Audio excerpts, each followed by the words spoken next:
Hello again, everybody. Welcome back to Statesman.com and another edition of the High School Blitz. As usual, I'm Tony Atkins here with Danny Davis and Rick Cantu. We're going to start this week like we do every week. The highest honor in all the land. Danny and Rick are going to give out their game balls this week, and we're going to start with you, Rick.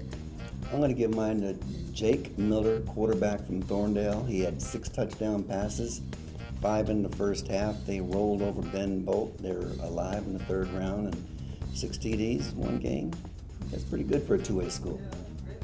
I'm going to go actually to a school. Last week we were talking about this quarterback who had 7 total touchdowns in their first round game. Talking about Hutto, I'm actually going to give it to Tyler Herrick's favorite wide receiver, Davion Davis, not for the reasons you might think. When I say wide receiver, he had 18 touchdowns going into their second round game, but they needed him to run the ball, and they gave it to him 8 times. He scored on 3 of those rushing attempts, was just under 100 rushing yards. 39-14 win over Waller. Hutto's enjoying their best season since 2005 when they went to state with Jeremy Curley, and a big reason is because of Davion Davis, Tyler Herrick, Brandon Douglas. Some of those stars have just kind of emerged this year, and we'll have to see what they do over the next couple weeks. Okay.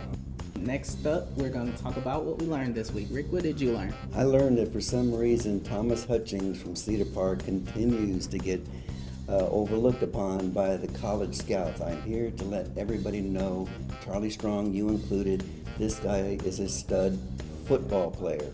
He plays defense. Okay, he averages between 10 and 15 every game, tackles a game.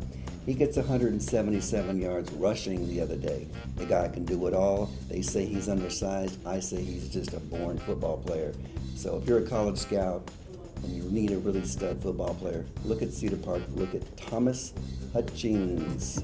I asked Thomas after the game on Friday, had he ever played running back before, and he said, I hadn't played it since his freshman year. So that just kind of tells what kind of kid he is, that a coach like Joe Willis would trust him, to run the ball like that when he doesn't have much experience at the position. But I agree with you. I think we should start our own recruiting service. There you go.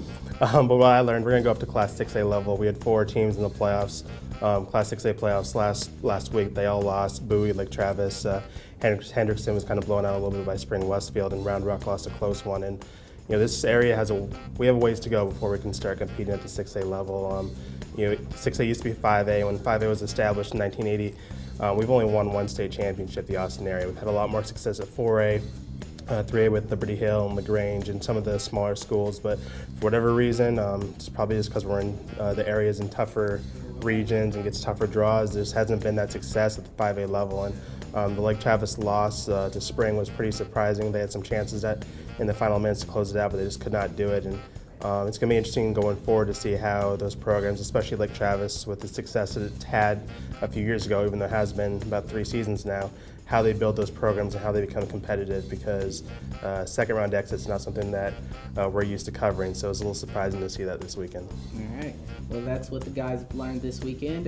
Keep checking back in at statesman.com later this week for our picks in the next round of the playoffs.